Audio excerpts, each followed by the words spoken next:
My first day at Morrison Financial felt like stepping into a movie. The sleek glass building stretched 42 floors into the Seattle skyline, and the executive floor where I'd be working buzzed with the energy of million-dollar deals. I adjusted my navy blazer and checked my reflection in the elevator's polished steel doors one final time before stepping onto the 38th floor. I'd love to know which corner of the globe you're watching from. And if this story speaks to you, make sure to subscribe. Tomorrow's video is one you absolutely can't miss. "You must be Sarah Martinez," came a voice from behind me. I turned to see a tall woman in her 50s with perfectly styled silver hair and a warm but professional smile. "I'm Patricia Wells, the office manager. Welcome to Morrison Financial." Patricia led me through a maze of cubicles and glass-walled offices, pointing out the break room, the conference areas, and the copy center. The office had that new money smell of expensive leather chairs and fresh coffee, with floor-to-ceiling windows offering breathtaking views of Elliott Bay. "Your direct supervisor is Richard Caldwell," Patricia explained as we approached a corner office with blinds drawn. "He's been with the company for 8 years and heads our private equity division. Very successful, very driven." Something in her tone made me pause, but before I could ask what she meant, the office door swung open. Richard Caldwell was nothing like I had imagined. Mid-40s, with salt and pepper hair and the kind of confident swagger that probably served him well in boardrooms. He wore an expensive charcoal suit and a smile that seemed genuine enough. "Sarah. Great to finally meet you," he said, extending his hand. His grip was firm, lasting just a beat too long. "I've been looking forward to working with you. Your resume was impressive." "Thank you, Mr. Caldwell. I'm excited to be here. Please, call me Richard. We're pretty informal around here." He gestured toward his office. "Why don't you come in and we can go over your responsibilities?" Patricia excused herself, and I followed Richard into his spacious office. Awards and certificates covered one wall, while another displayed photos of him with various politicians and business leaders. His desk was massive, made of dark wood that probably cost more than my first car. "Coffee?" he asked, moving to a small bar area in the corner. "That would be great, thank you." As he prepared the coffee, Richard began outlining my role. I would be analyzing potential investment opportunities, preparing reports for client meetings, and assisting with due diligence on acquisitions. The work sounded challenging and exactly what I had hoped for. "You'll be working closely with me on most projects," he said, handing me a steaming mug. "I like to mentor my analysts personally. Give them the attention they deserve." Again, something in his tone struck me as odd, but I pushed the feeling aside. This was my first real job, and I was probably just nervous. The next few weeks fell into a comfortable routine. I arrived at 7:30 each morning, grabbing coffee from the lobby cafe before settling into my small office adjacent to Richard's. The work was demanding but rewarding. I was analyzing tech startups, evaluating their financial models, and learning more about private equity than I had in 4 years of college. Richard was an attentive boss, stopping by my office several times a day to check on my progress. He would lean against my door frame, arms crossed, watching me work with an intensity that made me self-conscious. Sometimes he would come around to my side of the desk to point out something on my computer screen, standing close enough that I could smell his expensive cologne. "You're really picking this up quickly," he said one afternoon, his hand resting on the back of my chair. "I think you and I are going to work very well together." I thanked him and tried to focus on the spreadsheet in front of me, but his presence was distracting. When he finally left, I noticed my hands were slightly shaking. It was during my third week that things began to shift. Richard started inviting me to lunch, claiming it was important for me to network with clients. The first few times, we were joined by other team members or clients, and the conversations were purely professional. But gradually, the lunches became more frequent and more intimate. "You know, Sarah," he said over wine at an upscale restaurant near the office, "you remind me of myself when I was starting out. Ambitious, intelligent, willing to do whatever it takes to succeed." "I appreciate that, Richard. I really want to excel here." "And you will. With the right guidance, of course." He leaned forward, his eyes never leaving mine. "In this business, relationships are everything. The people who get ahead are the ones who understand that." I nodded, unsure where the conversation was heading, but sensing an undercurrent I didn't like. "You're very attractive, Sarah. I'm sure you know that. In this industry, that can be an asset if you know how to use it properly." My stomach tightened. "I prefer to rely on my skills and education." Richard laughed, but it wasn't a pleasant sound. "Of course you do. That's admirable. But sometimes, in the real world, you need to be more flexible." The rest of lunch passed in uncomfortable silence. When we returned to the office, I threw myself into my work, trying to forget the conversation. But Richard's words echoed in my mind. What exactly had he meant by flexible? My answer came 2 days later. I was working late, trying to finish a report on a biotech company we were considering for investment. The office was mostly empty, with only a few scattered lights visible in the cubicle area. I was so absorbed in my work that I didn't hear Richard approach until he was standing directly behind me. Still here, I see, he said, his voice low. I like dedication. I turned in my chair, suddenly aware of how isolated we were. Just finishing up this analysis. I should have it ready for tomorrow's meeting. Tomorrow's meeting. He moved closer, perching on the edge of my desk. You know, I've been thinking about our conversation the other day. About being flexible. My heart started racing. Richard, I should probably head home soon. It's getting late. Is it? He glanced at his expensive watch. I suppose it is. But you know what they say about burning the midnight oil. Sometimes the best work happens after hours. He stood up and walked to my office door, and for a moment I thought he was leaving. Instead, he closed it and turned back to me with a smile that made my skin crawl. Sarah, I think it's time we discussed your future here at Morrison Financial. I gripped the arms of my chair. What do you mean? You're a smart woman. You understand how these things work. He moved back toward my desk, his movements predatory. I've been watching you, and I like what I see. You have potential, but potential needs to be cultivated. I'm not sure I understand. I think you do. He was standing directly in front of me now, close enough that I had to tilt my head back to look at him. I'm offering you an opportunity, Sarah. A chance to fast-track your career here. But opportunities like this come with certain expectations. The room felt like it was spinning. What kind of expectations? Richard's smile widened, and he reached out to touch a strand of my hair. I jerked my head away, but he didn't seem deterred. I think you're a woman who knows what she wants, he said. And I'm a man who can give it to you. Your performance reviews, your bonuses, your advancement opportunities, they all go through me. I could make things very comfortable for you here, Sarah. Very comfortable indeed. I stood up abruptly, my chair rolling backward and hitting the wall. Richard, I think there's been a misunderstanding. Has there? His voice turned cold. I don't think so. I think you understand exactly what I'm offering. I'm here to work. Nothing more. Everyone's here to work, Sarah. But some people are smarter about how they work. He stepped closer, and I backed up until I hit the window. Think about it. You're young, attractive, ambitious. I'm in a position to help you. All I'm asking for is a little cooperation.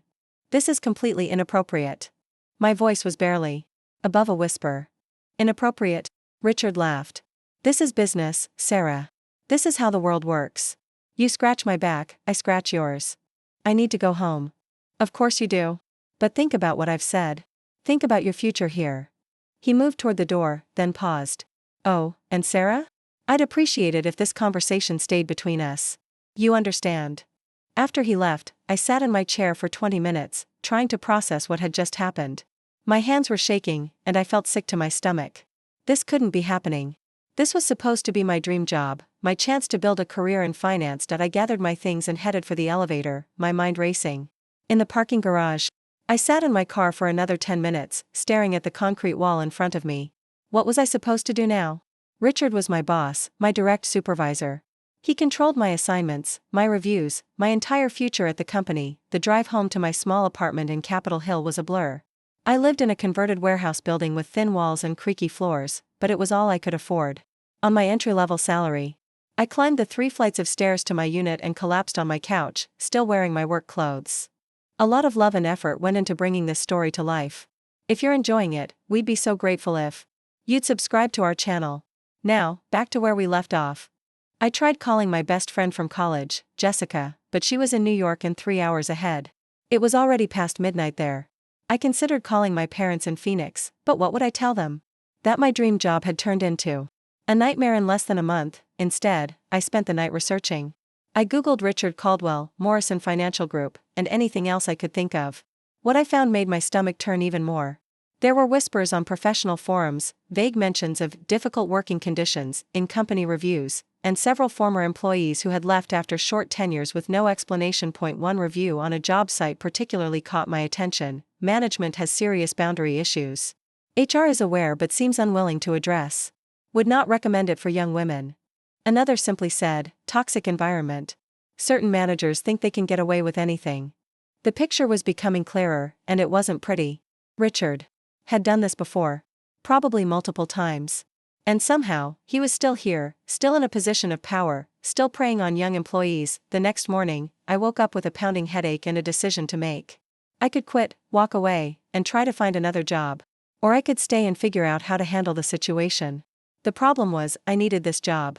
I had student loans, rent, and barely enough savings to last a month if I was unemployed. I arrived at the office 15 minutes late, which was unusual for me. Richard's office door was closed, and I could hear him on a phone call. I settled into my desk and tried to focus on work, but every sound from his office made me jump. Around 10 o'clock, he emerged and walked over to my desk. He was all smiles and professional demeanor, as if our conversation the night before had never happened. "Good morning, Sarah. How are you feeling today?" "Fine, thank you." "Excellent. I have a new project for you. We're looking at acquiring a restaurant chain, and I need you to dive deep into their financials." He placed a thick folder on my desk. "This is high priority, so I'll need your full attention." "Of course." "Great. And Sarah?" He leaned down slightly, lowering his voice. "I hope you had a chance to think about our conversation last night." "No. Pressure, of course, but I'm hoping we can work together more closely." My cheeks burned with embarrassment and anger. "I'll focus on the restaurant analysis." "That's my girl." He straightened up, his hand briefly touching my shoulder. "I knew. You were smart." The rest of the week passed in a haze of uncomfortable interactions. Richard would find excuses to come to my office, always standing too close, always making comments that could be interpreted as innocent but felt anything but. He would compliment my appearance, suggest we work late together, and make vague references to opportunities that awaited me. I started arriving earlier and leaving later, trying to avoid times when we might be alone together. But Richard seemed to have an uncanny ability to find me when the office was empty. Friday afternoon, he stopped by my desk with what he claimed was an urgent client dinner. "I need you to join me tonight," he said. "Potential investor, very important." "Deal. It's at Le Bernardin downtown, 8 o'clock. "I'm not sure I'm the right person for a client dinner." "Nonsense. You've been working on the preliminary analysis. Besides, it's important that you start building relationships with our investor network." Something in his tone told me this wasn't really about business. "Will anyone else be joining?" "Us? Just the three of us. Intimate setting, better for relationship building." I felt trapped. If I refused, it would look unprofessional. If I went, I was walking into another uncomfortable situation with Richard. "I'll be there," I said finally. "Perfect. Dress nicely. First impressions matter." That evening, I spent an hour trying to find an outfit that was professional enough for a business dinner but not so attractive that it would send the wrong message. I settled on a conservative black dress with a blazer and minimal jewelry. Le Bernardin was everything I expected: dim lighting, expensive wine, and the kind of atmosphere where deals worth millions were made over dessert. I arrived exactly at 8 and found Richard already seated at a corner table. He was alone. "Where's the client?" I asked as I sat down. Richard's smile was predatory. "Running a bit late. But don't worry, he'll be here soon." An hour later, it was clear that no client was coming. Richard had ordered a bottle of wine that cost more than my monthly car payment and was working his way through it while regaling me with stories of his success in the industry. "You know, Sarah," he said, refilling his glass, "I've been in this business for a long time. I've seen a lot of talented people come and go. The ones who succeed are the ones who understand that success requires sacrifice." "What kind of sacrifice?" "Time, energy, personal relationships." He leaned forward. "Sometimes you have to make choices that others might not understand." The waiter brought our entrees, but I had lost my appetite. Richard, however, seemed energized by the wine and the intimate setting. "I want to help you succeed, Sarah. I really do. But I need to know that you're serious about your career here." "I am serious. I work hard, I meet my deadlines. That's not what I mean." He reached across the table and covered my hand with his. "I mean really serious. Willing to do whatever it takes." I pulled my hand away. "Richard, I think we should talk about work. This is about work." His voice was getting louder, and I noticed other diners glancing in our direction. "Everything I'm talking about is about work. Your work. Your future. Your success. I should probably go home." "Why?" "The evening is just getting started." He signaled the waiter for another bottle of wine. "You know, Sarah, I've been thinking about your performance review. It's coming up soon, and I have a lot of influence over how it goes." The threat was clear, even though he hadn't said it directly. I felt my face flush with anger. "Are you threatening me?" "Threatening you?" Richard looked genuinely surprised. "Of course not. I'm offering to help you." There's a difference. I need to leave. Fine. But think about what I've said. Really think about it. Your career is just beginning, Sarah. Don't make decisions you'll regret. I stood up, grabbed my purse, and walked out of the restaurant, leaving Richard with his expensive wine and empty threats. In the parking lot, I sat in my car and tried to calm down. My heart was pounding, and I felt like I might throw up. This couldn't continue. I couldn't keep working in this environment, constantly looking over my shoulder, wondering when Richard would corner me next. But what were my options? If I complained to HR, it would be his word against mine. He was a senior executive with 8 years at the company. I was a junior analyst who had been there less than a month. Still, I had to try something. The alternative was quitting, and I couldn't afford to do that. Not yet. Monday morning, I made an appointment to see Jennifer Chung, the head of human resources. Her office was on the 35th floor, and I had to work up the courage to actually get in the elevator and press the button. Jennifer was younger than I had expected, probably in her late 30s, with a no-nonsense demeanor and a firm handshake. Her office was decorated with certificates from various HR organizations and photos of what looked like her family. "What can I help you with today, Sarah?" I had rehearsed this conversation in my head all weekend, but now that I was actually sitting there, the words seemed to stick in my throat. "I'm having some issues with my supervisor, Richard Caldwell." Jennifer's expression didn't change, but I noticed her hand move slightly toward a notepad on her desk. "What kind of issues?" "He's been making inappropriate comments, suggesting that my career advancement might depend on personal favors." "I see. Can you be more specific about these comments?" I recounted the conversations, the dinner, the general atmosphere of discomfort I had been experiencing. Jennifer took notes but didn't seem surprised by anything I was telling her. "Has he made any explicit demands or threats?" "Not in so many words, but the implication was clear." Jennifer set down her pen and looked at me directly. "Sarah, I want you to know that we take these allegations very seriously. However, I need to be honest with you about the process. Without concrete evidence or witnesses, these situations can be difficult to prove." "So you're saying there's nothing you can do?" "I'm saying that we need to be strategic about how we handle this. I'm going to document our conversation and start an informal investigation. In the meantime, I need you to keep detailed records of any future interactions with Mr. Caldwell that make you uncomfortable." "Future interactions?"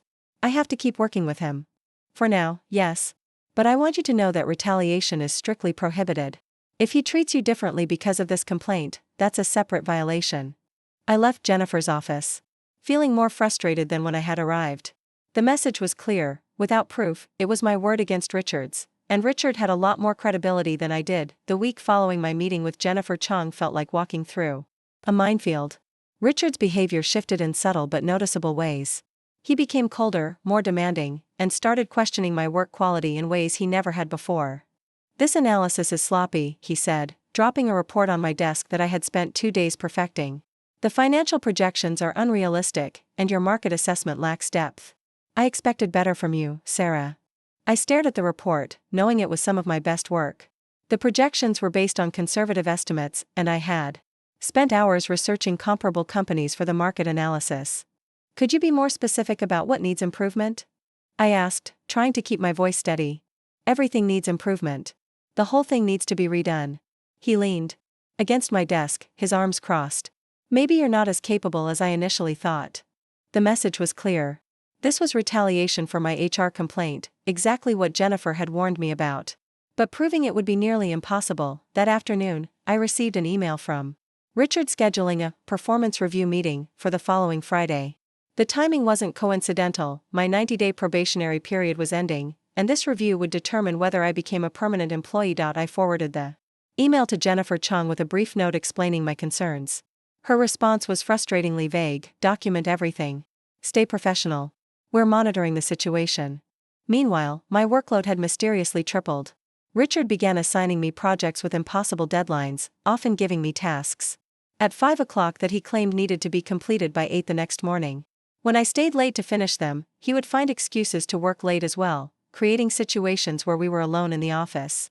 "Burning the midnight oil again," he would say, appearing in my doorway with that familiar predatory smile. "You know, Sarah, all work and no play makes for a very dull life." I started bringing work home, anything to avoid being alone with him after hours. But this strategy backfired when Richard began criticizing my lack of dedication and unwillingness to go the extra mile. During this time, I began reaching out to other employees, trying to gauge whether anyone else had experienced similar treatment. Most people were reluctant to talk, but I eventually connected with Maria Santos, a financial analyst who had worked on Richard's team the previous year before transferring to another division. We met for coffee at a small cafe several blocks from the office. Maria was in her late 20s, with intelligent eyes and a no-nonsense attitude that reminded me of my older sister. "I heard through the grapevine that you might be having issues with Richard," she said, stirring her latte thoughtfully. I wasn't sure who I could talk to about this. "You can talk to me. I've been where you are." Maria's expression darkened. "Richard has a pattern. He targets young women, usually new hires who don't know better. He starts with the mentorship angle, makes you feel special, then gradually escalates." "How far did it go with you?" "Far enough. He made it clear that my advancement depended on my willingness to accommodate his interests. When I refused, my life became hell. Impossible deadlines, public criticism, exclusion from important meetings. He was trying to force me out." "But you're still here." "I transferred to David Kim's team in corporate finance. Took a small pay cut, but it was worth it to get away from Richard." Maria leaned forward. "The problem is, HR knows about Richard's behavior. This isn't the first complaint they've received." My blood ran cold. "What do you mean?" "There have been at least 3 other women who complained about Richard over the past 5 years. 2 of them quit after their complaints went nowhere. The third one, Amanda Foster, she fought back." "What happened to her?" "She was terminated for performance issues 6 months after filing her complaint. But she didn't go quietly. She hired a lawyer, threatened to sue. The company ended up settling with her for an undisclosed amount." "And Richard?" "Richard got a slap on the wrist and a note in his file. Nothing that affected his career or his ability to keep doing what he's doing." I felt sick. "So I'm not the first." "You're not the first, and unless someone stops him, you won't be the last." Maria reached into her purse and pulled out a business card. "This is Amanda's lawyer. Catherine Wright.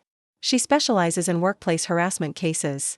Amanda gave me her card when she left, said to pass it along if anyone else needed help. I stared at the card. Catherine Wright, employment attorney. The idea of hiring a lawyer felt like a massive escalation, but what choice did I have? "There's something else you should know," Maria continued. "Richard isn't just protected by HR. He has connections on the board of directors. His uncle, Thomas Caldwell, is one of the founding partners of the firm. Richard's not just some middle manager, he's family." This revelation hit me like a physical blow. No wonder HR seemed reluctant to take action. No wonder Richard felt so confident in his behavior. He had institutional protection that went all the way to the top. "So what am I supposed to do?" I asked, feeling hopeless. "You have options.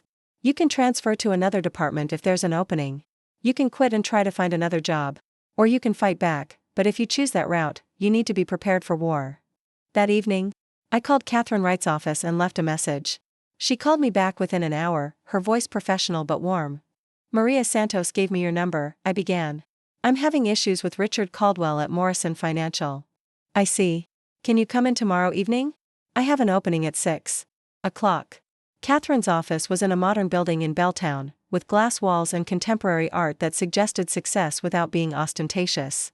She was in her 40s, with auburn hair and the kind of confidence that came from years of fighting difficult battles. "Tell me everything," she said, settling into her chair with a legal pad. I recounted the entire story, from my first day at Morrison Financial to the dinner at Le Bernardin to my disappointing meeting with HR. Catherine took detailed notes, occasionally asking clarifying questions. "This is a textbook case of quid pro quo sexual harassment," she said when I finished. "The problem is proving it. Richard is careful to keep his requests vague, his threats implicit. He's done this before." Maria told me about Amanda Foster. Amanda was my client. Brilliant woman, excellent analyst. Richard destroyed her career because she wouldn't play his game. Catherine's expression hardened. "We settled her case, but it came with a non-disclosure agreement. She can't talk about what happened, which means Richard's pattern of behavior stays hidden. So what can I do? First, we need to document everything. Every interaction, every email, every conversation. Second, we need to try to find other victims who might be willing to come forward. Third, we need to be strategic about timing." "What do you mean?" "Your performance review is coming up. If Richard gives you a negative review or terminates you, that could be the retaliation we need to prove our case. But we need to be ready to file a complaint with the EEOC immediately." "The EEOC? Equal Employment Opportunity Commission. They investigate workplace harassment claims. If we can show a pattern of behavior and retaliation, we might have a case. I left Catherine's office feeling both hopeful and terrified. For the first time since this nightmare began, I had someone in my corner who understood the system and knew how to fight it. But I also realized that fighting back meant my career at Morrison Financial was essentially over, regardless of the outcome. The next few days passed in a blur of anxiety and preparation. Catherine had given me a small digital recorder to document conversations with Richard, along with detailed instructions on how to use it legally. I began keeping a journal of every interaction, no matter how small. Richard, meanwhile, seemed to sense that something had changed. He became more aggressive in his approach, as if he knew his window of opportunity was closing. "Sarah, I need to see you in my office," he said on Thursday morning, his tone leaving no room for argument. I grabbed my notepad and the small recorder, making sure it was hidden in my blazer pocket. Richard's office door was already closed when I arrived, and he gestured for me to sit in the chair across from his desk. "Your performance review is tomorrow," he began, leaning back in his leather chair. "I've been giving a lot of thought to your future here at Morrison Financial. I appreciate that. The question is whether you have a future here. Your work quality has been inconsistent, your attitude has been problematic, and frankly, I'm not sure you're a good fit for our team culture." I felt my heart racing, but I kept my voice steady. "Could you give me specific examples of these issues?" "It's not about specific examples, Sarah. It's about overall performance and team dynamics. You seem resistant to feedback, unwilling to go the extra mile, and frankly, not committed to the collaborative approach we value here. I've completed every assignment you've given me. Completing assignments is the minimum expectation. What I'm looking for is someone who understands the bigger picture, someone who's willing to be a true team player." He stood up and walked around to my side of the desk, perching on the edge just as he had during our first uncomfortable conversation.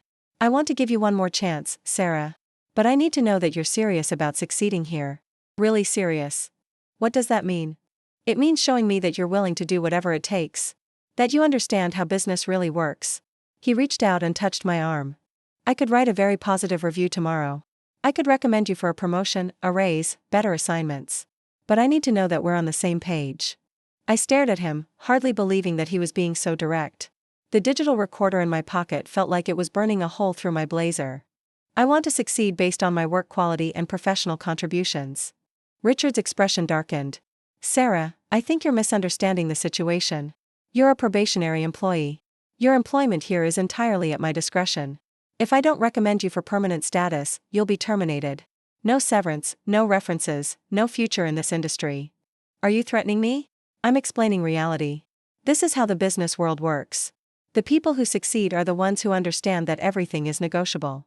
I stood up, my hands shaking with anger and adrenaline. "I need to get back to work." "Sit down. We're not finished." "Yes, we are." I walked toward the door, but Richard moved quickly to block my path.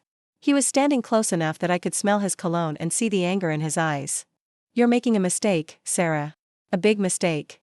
I'm offering you an opportunity that most people would kill for, and you're throwing it away because of some misguided sense of professional ethics. Please move. Think about what you're doing. Think about your student loans, your rent, your future. I could make all of that go away. Or I could make your life very difficult. The choice is yours." "I've made my choice." He stepped aside, but as I reached for the door handle, he spoke again. "Your performance review is at 10 o'clock tomorrow. Don't be late." That evening, I met with Catherine Wright again, this time playing her the recorded conversation. Her expression grew grimmer as she listened. "This is exactly what we needed," she said when the recording ended. "He's made explicit threats tied to your employment status. This is textbook retaliation. So what happens now?" "Now we file a complaint with the EEOC and prepare for your performance review. Whatever happens tomorrow, we'll be ready." I barely slept that night, running through scenarios in my head. By morning, I had decided that regardless of what happened in the performance review, I was done being Richard Caldwell's victim. I arrived at the office early, wearing my best suit and carrying a folder with copies of all my work from the past 3 months. If Richard wanted to question my performance, I would be ready with documentation. The morning crawled by. I tried to focus on work, but my mind kept drifting to the 10 o'clock meeting. At 9:55, I gathered my materials and walked to Richard's office. He was waiting for me with a folder of his own and a smile that didn't reach his eyes. "Sarah, please sit down. Let's discuss your future at Morrison Financial." Richard's office felt smaller than usual as I settled into the chair across from his massive desk. The morning sunlight streaming through his windows cast long shadows across the room, and I could hear the distant hum of traffic from the street below. My digital recorder was safely tucked in my blazer pocket, already running. "Before we begin," Richard said, opening his folder with deliberate slowness, "I want you to understand that this review reflects your overall performance during your probationary period. It's comprehensive, objective, and final." He slid a document across the desk toward me. The Morrison Financial Group letterhead looked official and intimidating, but as I began reading, my stomach dropped. The performance review was devastating. "Fails to meet basic performance standards," I read aloud. "Demonstrates poor judgment in client interactions. Shows resistance to constructive feedback and collaborative teamwork." Those are accurate assessments based on my observations over the past 3 months, Richard said, his voice maddeningly calm. "This is completely fabricated. You know my work has been excellent. Your work has been adequate at best. The restaurant chain analysis you submitted last week was so flawed that I had to completely redo it before presenting it to the client." I pulled out my own folder and removed a copy of the analysis. "This analysis was thorough and accurate. I have the supporting documentation right here." Richard barely glanced at my papers. "Sarah, this is exactly the kind of defensive attitude that's been problematic. Instead of accepting feedback and working to improve, you argue and make excuses." The gaslighting was so blatant that I almost laughed. Almost. Instead, I kept my voice level and professional. "Could you provide specific examples of where my analysis was incorrect?" "It's not about specific details. It's about overall quality and professional judgment." He leaned forward, his eyes never leaving mine. "The fact that you're sitting here arguing with me proves my point about your attitude problems." I realized that nothing I said would matter. This performance review was a predetermined conclusion, designed to justify whatever decision Richard had already made about my employment. "What happens now?" I asked. "Now we discuss your options." Richard's expression shifted, becoming almost sympathetic. "Look, Sarah, I don't want to see your career destroyed over what amounts to a misunderstanding. You're young, you're learning, and everyone makes mistakes." "What kind of misunderstanding?" "This whole situation with HR, for instance. I think you misinterpreted some of our conversations, read more into them than was actually there. It happens, especially when someone is new to the professional world." My hands clenched into fists under the table. He was offering me a way out, a chance to retract my complaint and pretend none of this had happened. "And if I acknowledge this misunderstanding? Then we can move forward. I could revise this performance review, give you another chance to prove yourself. We could start fresh, put all of this behind us." "What would that require from me?" Richard's smile was predatory. "Just an understanding that we're both professionals who want what's best for the company. Sometimes that means being flexible, being open to new approaches to relationship building." There it was again. The same euphemisms, the same veiled threats, the same quid pro quo arrangement he'd been pushing since my first week. "And if I don't acknowledge this misunderstanding? Then I'm afraid your employment here will be terminated, effective immediately. Poor performance during the probationary period." I stared at him, marveling at his audacity. He was giving me a choice between submitting to sexual harassment or losing my job, and he was presenting it as a generous offer. "I need some time to think about this." "Of course. Take the weekend. We can discuss your decision on Monday morning." I stood up, gathering my materials. "Can I get a copy of this performance review?" "Certainly." He handed me a duplicate copy. "Sarah, I hope you'll make the smart choice here. Your future is still in your hands." Walking back to my office felt surreal. Colleagues nodded and smiled. As if nothing had changed, but everything had changed. I was now officially a problem employee with a documented history of poor performance, at least according to Richard's version of reality. I immediately called Catherine Wright and scheduled an emergency meeting for that afternoon. Then I sent Jennifer Chung an email requesting a meeting to discuss my performance review and its discrepancies with my actual work quality. Jennifer's response was swift but disappointing. "I've reviewed your performance evaluation with Mr. Caldwell. While I understand you may disagree with some assessments, performance reviews are subjective evaluations based on supervisor observations. If you'd like to discuss professional development opportunities, I'm happy to schedule a meeting next week." The message was clear. HR was not going to challenge Richard's evaluation, regardless of how obviously fabricated it was. That afternoon, Catherine Wright reviewed the performance evaluation with the intensity of a detective examining evidence. "This is incredibly helpful," she said, making notes in the margins. "The timing alone is suspicious, a negative review immediately following your harassment complaint. But combined with the recorded conversation from yesterday, we have a strong retaliation case. What's the next step? We will file the EEOC complaint immediately. This document proves that Richard is using his supervisory authority to retaliate against you for refusing his advances. But what about my job? If I file a complaint, he'll definitely fire me on Monday. Probably. But if he fires you immediately after you file an EEOC complaint, that's additional evidence of retaliation. Sometimes you have to let them make the mistake. The weekend passed in a haze of anxiety and preparation. Catherine helped me file the EEOC complaint on Saturday morning, documenting the pattern of harassment, the quid pro quo demands, and the retaliatory performance review. We also prepared a detailed timeline of events and gathered all my work samples to demonstrate the quality of my actual performance. On Sunday evening, I made a decision that surprised even me. Instead of waiting for Richard to fire me on Monday, I was going to take control of the situation. I spent Sunday night drafting a detailed email to the entire executive team at Morrison Financial, including the board of directors. In it, I outlined Richard's behavior, the ineffective HR response, and the retaliatory performance review.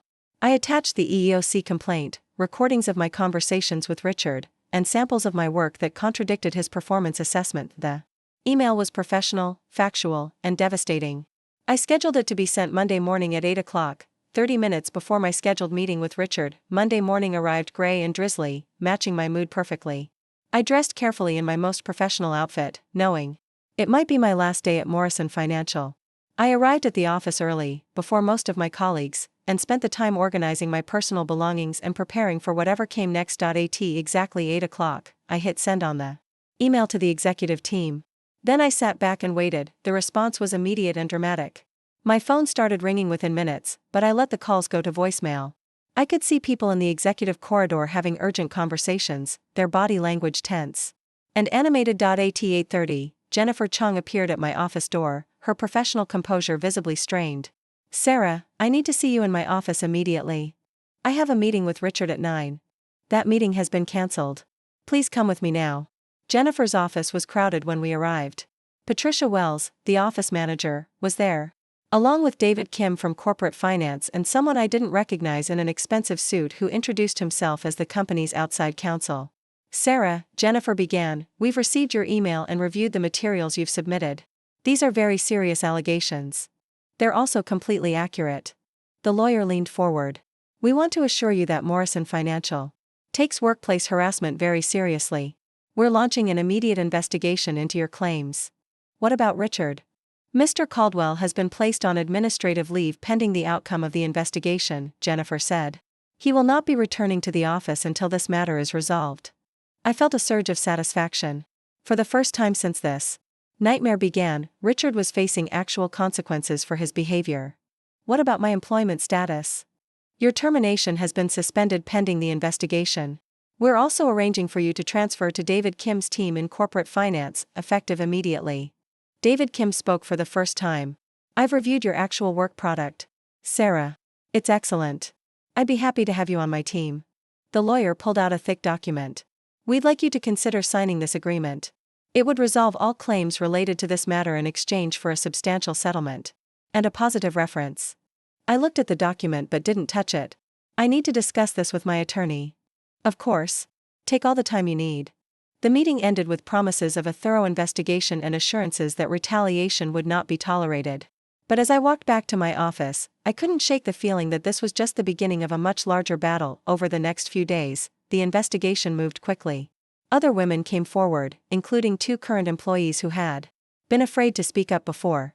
Maria Santos provided a detailed statement about her experiences with Richard, and the company's legal team interviewed dozens of employees. The recordings I had made proved to be the smoking gun they needed. Richard's explicit threats and quid pro quo demands were impossible to deny or explain away. On Thursday afternoon, Jennifer Chung called me into her office again. This time, she was alone, and her demeanor was apologetic. "Sarah, I owe you an apology. Our investigation has confirmed your allegations and uncovered a pattern of behavior that should have been addressed years ago." "What's happening to Richard?" "His employment has been terminated. He's also been banned from the premises and will not be eligible for rehire." "And the other women who complained before?" "We're reaching out to them to discuss the resolution of their claims as well." It felt surreal. After months of feeling powerless and isolated, the system had actually worked. Richard was gone, his victims were being heard, and I was still employed. There's something else, Jennifer continued. The board of directors wants to meet with you. They're implementing new policies and procedures to prevent this from happening again, and they'd like your input. The board meeting was scheduled for the following Monday. As I prepared for it, I thought about how much had changed since my first day at Morrison Financial. I had learned that standing up to powerful people was possible, but it required courage, documentation, and sometimes a willingness to risk everything. Most importantly, I had learned that I was stronger than I had ever imagined. Richard Caldwell had tried to destroy my career and my confidence, but instead, he had created a fierce advocate for workplace justice. The real victory wasn't just that Richard was gone. It was that other women would be safer because I had refused to stay silent. Sometimes the hardest battles are the most important ones to fight. The Morrison Financial boardroom occupied the entire 42nd floor, with panoramic views of Seattle's skyline stretching from the Space Needle to Mount Rainier. Floor-to-ceiling windows lined 3 walls, while the fourth displayed an impressive collection of awards and photographs documenting the company's 50-year history. The massive mahogany conference table could seat 30 people, but today, only 8 board members were present, along with myself and Catherine Wright. I had spent the weekend preparing for this meeting, knowing it could determine not just my future at Morrison Financial, but potentially influence how the company handled workplace harassment for years to come. Catherine had coached me extensively on what to expect and how to present my recommendations professionally. Ms. Martinez, began Chairman Robert Hayes, a distinguished man in his 70s with silver hair and intelligent eyes, before we discuss policy changes, the board wants to express our sincere apologies for what you endured. Mr. Caldwell's behavior was completely unacceptable and contrary to every value this company represents. Board member Elizabeth Thornton, a prominent Seattle businesswoman, leaned forward. We've completed our investigation, and frankly, we're appalled by what we discovered. Richard's pattern of harassment goes back at least 6 years, and our previous responses were woefully inadequate. How many other victims were there? I asked. 7 women that we've been able to identify, replied Hayes. 3 left the company after filing complaints that weren't properly addressed. 2 transferred to other departments. 1 settled her case confidentially. And then there's you. The weight of that number hit me hard. 7 women. 7 careers. Disrupted or damaged because the system had failed to stop one predator. We've reached settlements with all the previous victims, Thornton continued. Substantial financial compensation, positive references, and coverage of any therapy or career counseling they need. What about accountability within the company? Catherine interjected. How do we ensure this doesn't happen again? Hayes nodded gravely. That's exactly what we want to discuss. We're implementing a complete overhaul of our harassment policies and procedures, and we'd like Ms. Martinez's input on these changes. Board member James Morrison, grandson of the company's founder, pulled out a thick document. We've drafted new policies that include mandatory training for all supervisors, an independent ombudsman for harassment complaints, and a zero-tolerance policy for retaliation. The ombudsman position is particularly important, added Dr. Patricia Williams, the newest board member and a former university president. This person would report directly to the board, not to HR or management, ensuring complete independence. As they outlined the proposed changes, I was impressed by their comprehensiveness. Anonymous reporting systems, external investigators for serious complaints, regular climate surveys, and most importantly, consequences that actually meant something. There's one more thing, Hayes said, his tone becoming more personal. We want to offer you a promotion. David Kim speaks very highly of your work, and we believe you have significant potential here. We'd like to offer you a senior analyst position, with a substantial salary increase and accelerated career track. The offer was generous, more than I had dared hope for when this nightmare began. But I had learned to be cautious about offers that seemed too good to be true. I appreciate that, I said carefully. But I need to know that this isn't just about containing the situation. I want to be here because of my abilities, not because you're trying to keep me quiet. Elizabeth Thornton smiled for the first time since the meeting began. Ms. Martinez, if we wanted to keep you quiet, we would have offered you a settlement to leave. We're offering you a promotion because you've demonstrated exactly the kind of integrity and courage we want in our leadership pipeline. There's also the matter of Richard's family connections, Dr. Williams added. Thomas Caldwell has resigned from the board, effective immediately.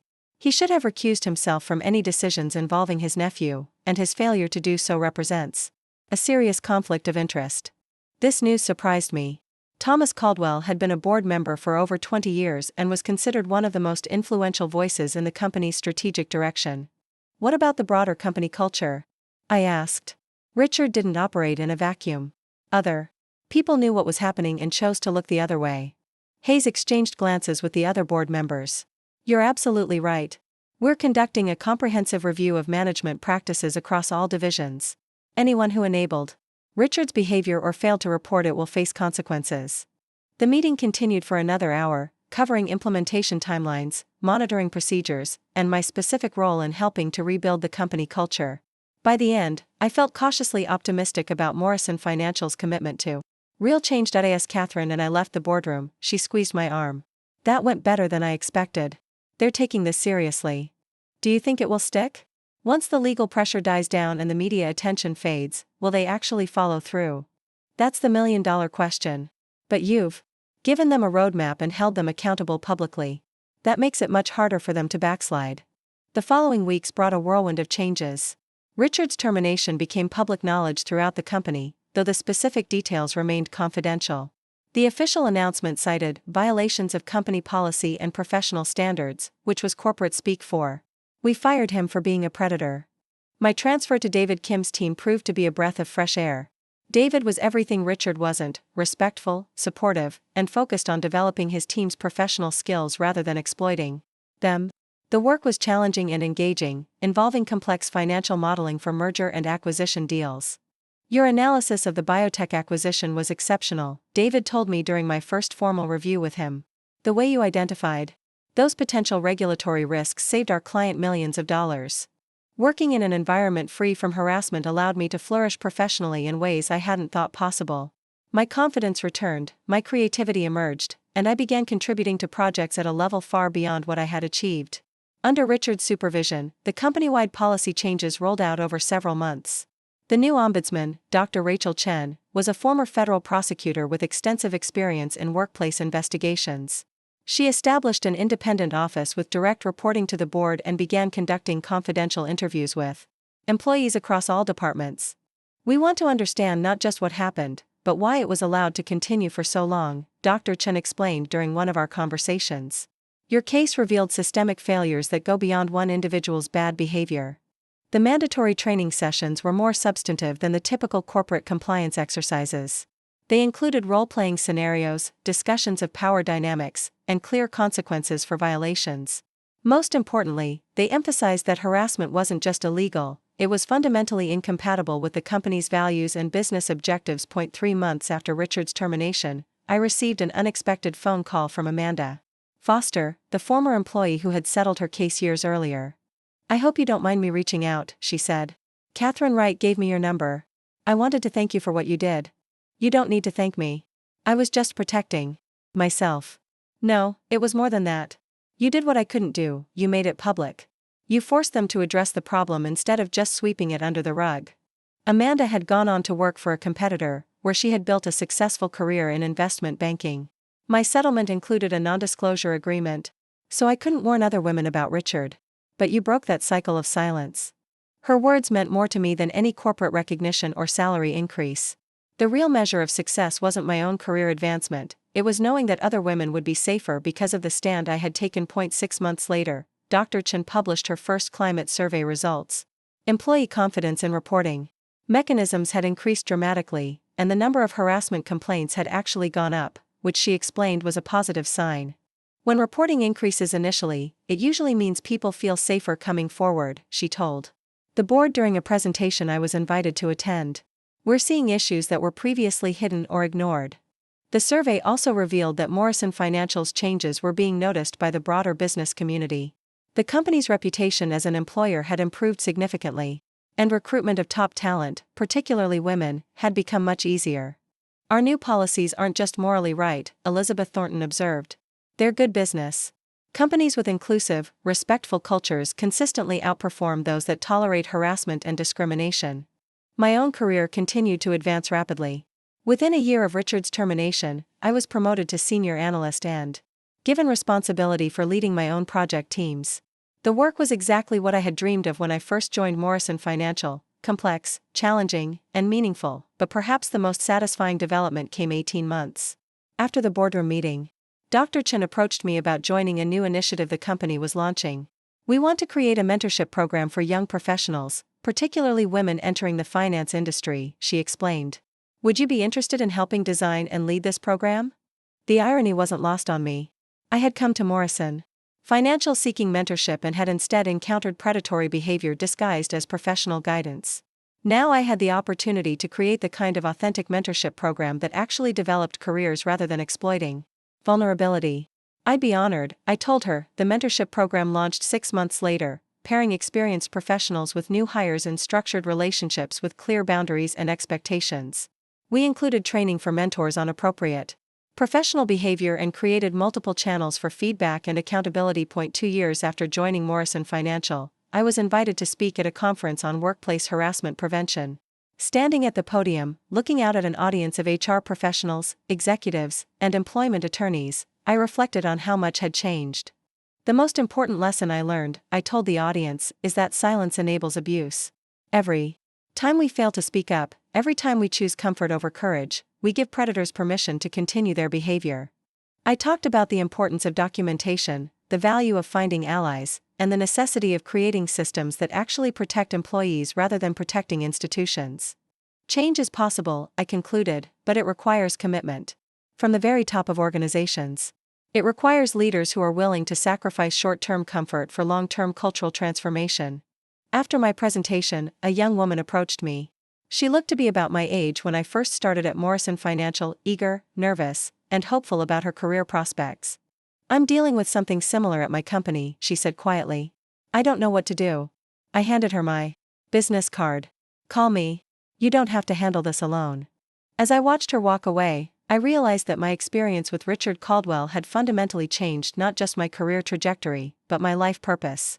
I was no longer just a financial analyst building investment portfolios. I was an advocate, a mentor, and a voice for women who found themselves in impossible situations. The young woman who had walked into Morrison Financial 3 years earlier, eager to please and desperate to succeed, was gone. In her place was someone who understood that true success meant more than personal advancement. It meant using your voice and position to make things better for others. Richard Caldwell had tried to destroy my career and my confidence. Instead, he had created his own worst nightmare, a woman who refused to stay silent and who dedicated herself to ensuring that other predators would face the consequences he should have faced years earlier. The board members who thanked me that day in the 42nd floor conference room were right about one thing: I had demonstrated courage and integrity. But what they didn't fully understand was that I hadn't chosen to be brave. I had simply chosen to survive, and in doing so, had discovered that survival sometimes looks a lot like justice. 3 years had passed since the boardroom meeting that changed everything at Morrison Financial, and I was walking through the same lobby where I had first felt so hopeful and naive. But this time, I wasn't the anxious new graduate clutching her resume. I was Sarah Martinez, Senior Vice President of Strategic Development, returning from a successful client meeting in Portland where I had just closed a $40 million acquisition deal. The elevator ride to the 40th floor gave me a moment to reflect on how dramatically my life had evolved. The frightened young woman who had once hidden digital recorders in her blazer pocket was now leading board presentations and making decisions that affected hundreds of employees. But the journey to this point had been anything but straightforward. Dr. Rachel Chen was waiting in my office when I arrived, holding a thick folder and wearing the kind of serious expression that meant important news. Sarah, we need to discuss something significant. I've been conducting follow-up interviews with some of Richard's former victims, and we've uncovered additional information that could impact ongoing legal proceedings. I set down my briefcase and gestured for her to sit. Over the years, Rachel had become more than just the company ombudsman. She was a trusted colleague and friend who had helped navigate the complex aftermath of the harassment scandal. What kind of information? It appears Richard's behavior wasn't limited to Morrison Financial. 3 women from his previous employer, Pinnacle Investment Group, have come forward with similar allegations. They never reported because he left that company before they could build a case. This revelation wasn't entirely surprising. Predators rarely limit their behavior to one workplace, and Richard's confidence suggested years of practice. But it opened up new legal implications and raised questions about how thoroughly companies vetted senior hires. Are they planning to pursue legal action? Catherine Wright is representing them. There's also talk of a class action lawsuit against both companies for failing to properly investigate Richard's background before hiring him. The phone buzzed, interrupting our conversation. My assistant, Marcus, announced that Amanda Foster was holding on line 2. I had maintained regular contact with Amanda since our first phone call, and she had become an important ally in our efforts to prevent similar situations at other companies. "Sarah, I have news," Amanda said without preamble. "The Seattle Business Journal is running a major investigative piece on workplace harassment in the financial sector. They want to interview you as part of their coverage." Media attention was something I had learned to navigate carefully. Too little, and important stories remained hidden. Too much, and you risked being defined solely by your victim status rather than your professional accomplishments. What's their angle? They're focusing on systemic changes and successful interventions. Your case at Morrison Financial is being held up as a model for how companies can address harassment proactively rather than reactively. After ending the call, I turned back to Rachel. The media attention could actually help the other victims. Public pressure sometimes accomplishes what legal pressure alone can't. Speaking of public pressure, there's something else. The American Finance Association wants you to keynote their annual conference on workplace culture in the finance industry. The AFA conference was the premier gathering of finance professionals on the West Coast, drawing over 3,000 attendees from major firms throughout the region. Speaking there would put me in front of the industry's most influential leaders, including many who probably knew Richard personally. That's a significant platform. It is. But it's also a risk. Some of Richard's allies in the industry haven't forgotten what happened, and they might use the opportunity to challenge your narrative. This was something I had learned to expect. Despite overwhelming evidence of Richard's misconduct, he still had supporters who viewed his termination as an overreaction or, worse, as evidence of a broader attack on male executives. These people had not disappeared quietly. My phone buzzed again with a text from David Kim, emergency team meeting in conference room A, major development with the Henderson acquisition. I apologized to Rachel and hurried to the conference room, where my team was gathered around laptops and financial documents spread across the table. The Henderson deal was our biggest project of the year, a potential acquisition that would expand Morrison Financial's reach into the biotech sector. "What's the emergency?" I asked. Jennifer Walsh, one of my senior analysts, looked up from her laptop. "Henderson's board just received a competing offer from Blackstone Industries. It's 20% higher than ours." This was exactly the kind of high-stakes situation that made my job exciting. In my early days at Morrison Financial, I would have panicked or deferred to more senior colleagues. Now, I thrived on these challenges. "Do we know the terms of Blackstone's offer?" "Still gathering details, but initial reports suggest they're offering mostly cash with minimal due diligence requirements." I studied the preliminary numbers, calculating various scenarios in my head. That sounds like they're trying to rush the process. Henderson's management has been very concerned about maintaining their research independence. A hasty acquisition could jeopardize that. Over the next 4 hours, we developed a comprehensive counterstrategy that emphasized Morrison Financial's commitment to Henderson's research mission and long-term stability. Instead of simply matching Blackstone's financial offer, we proposed a structure that would preserve Henderson's autonomy while providing the resources they needed for expansion. "This is brilliant," David said as we finalized our presentation. "You've turned their higher offer into a potential weakness by focusing on cultural fit and strategic alignment." The Henderson situation reminded me of how much my approach to professional challenges had evolved. Under Richard's supervision, I had been focused primarily on avoiding mistakes and staying out of trouble. Now, I actively sought out complex problems and innovative solutions. That evening, I attended a reception for the Northwest Women in Finance organization, a group I had joined shortly after Richard's termination. The organization had become an important part of my professional network and personal support system. "Sarah," called out Victoria Brennan, a portfolio manager at Seattle First National. "I heard about the Henderson deal. Congratulations on outmaneuvering Blackstone." News traveled fast in Seattle's tight-knit finance community. Victoria and I had met during my first women's networking event, when I was still recovering from the trauma of the harassment situation and uncertain about my future in the industry. "How did you hear about it already?" "My brother works at Blackstone. He said their team was impressed by Morrison Financial's proposal. Apparently, they're rethinking their own approach to similar deals." As the evening progressed, I found myself in conversations with women at various stages of their careers. Some were recent graduates facing challenges similar to what I had experienced, while others were senior executives who had navigated decades in male-dominated environments. "I wanted to thank you," said a young analyst from a competing firm. "Your willingness to speak publicly about workplace harassment gave me the courage to report inappropriate behavior at my company. HR actually took it seriously and made changes." These conversations reminded me why the media appearances and conference speaking were important, despite the personal cost. Every woman who felt empowered to speak up, every company that improved its policies, every predator who faced consequences. These were the real measures of success. Dr. Chen found me near the end of the reception. I have an update on Richard, she said quietly. What kind of update? He's been trying to find work in the industry. Several firms have contacted me for reference checks. I've been honest about why he was terminated.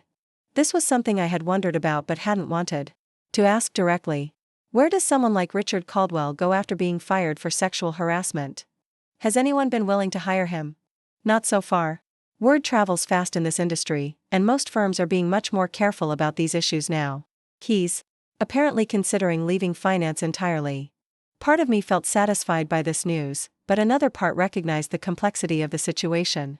While Richard deserved to face consequences for his actions, the broader question of redemption and second chances in cases of workplace misconduct remained complicated. 2 weeks later, I stood at the podium of the AFA conference, looking out at an audience of nearly 3,000 finance professionals. The conference organizers had introduced me with a comprehensive biography that emphasized my professional achievements rather than focusing solely on the harassment case. Good morning, I began. I'm here today not just as someone who survived workplace harassment, but as a senior executive who has learned that creating inclusive environments isn't just morally imperative, it's economically essential. I had spent weeks crafting this speech, working with public speaking coaches to strike the right balance between personal narrative and professional insights. The goal was to move beyond simply recounting what had happened to me and instead focus on actionable strategies for organizational change. Companies that tolerate harassment don't just harm individual employees, they waste talent, increase turnover costs, expose themselves to legal liability, and damage their reputations in ways that can take decades to repair. I shared data from Morrison Financial's transformation, including metrics on employee satisfaction, retention rates, and recruitment success. The numbers were compelling. Companies that proactively addressed workplace culture issues consistently outperformed those that didn't. But change requires more than new policies and training programs.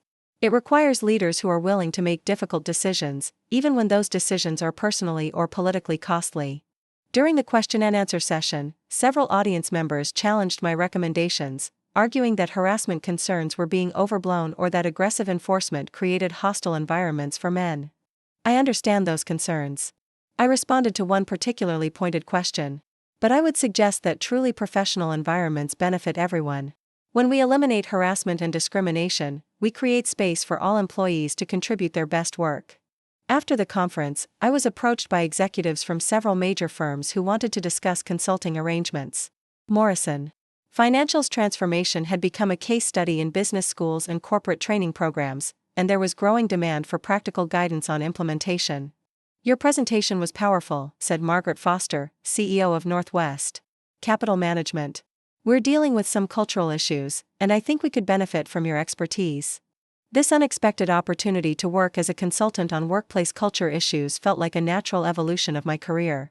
I had the credibility of someone who had been through the system, the professional skills to develop effective solutions, and the platform to influence change across the industry. 6 months later, I had established Martinez Consulting, a firm specializing in workplace culture transformation for financial services companies. Morrison Financial had been supportive of the venture, even investing in it as part of their commitment to industry-wide change. My first major client was a prestigious investment bank in San Francisco that was facing a class action harassment lawsuit. Their leadership team had initially been skeptical about hiring someone they viewed as a harassment activist, but the board of directors had insisted on bringing in external expertise. We need to understand not just how to resolve the current crisis, but how to prevent future problems, the CEO explained during our initial meeting. Our reputation and our business model depend on attracting and retaining top talent. Working with that firm taught me that sustainable change required addressing root causes rather than just symptoms. It wasn't enough to update policies or conduct training sessions, we needed to examine hiring practices, performance evaluation systems, promotion criteria, and the informal networks that shaped company culture.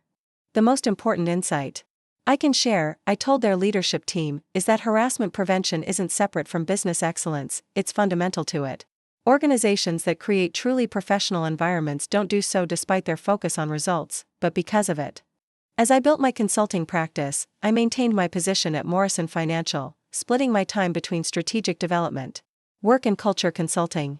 The dual role allowed me to stay grounded in the day-to-day realities of corporate finance while building expertise in organizational transformation. 5 years after that first terrifying conversation with Richard Caldwell, I received a letter that brought the story full circle.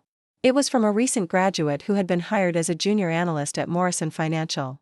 "Dear Ms. Martinez," the letter began.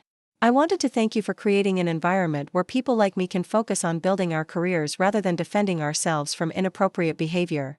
The mentorship program you designed has been invaluable, and I hope to follow your example of using professional success to make positive changes in our industry." Reading that letter in my corner office on the 40th floor, with a view of Elliott Bay and the Olympic Mountains beyond, I reflected on the unexpected journey that had brought me here. I had started at Morrison Financial hoping to build a career in finance. Instead, I had built something much more significant, a legacy of change that would protect countless other professionals from experiencing what I had endured. The frightened young woman who had once hidden digital recorders in her pocket had become someone who no longer needed to hide anything. And that transformation, more than any promotion or financial success, represented the true victory over Richard Caldwell and everything he represented. Looking for more? We've got 2 amazing stories ready for you right on screen. If this one touched you, these are absolutely worth your time. Click to watch them now. And hey, subscribe and hit that bell to never miss our latest uploads.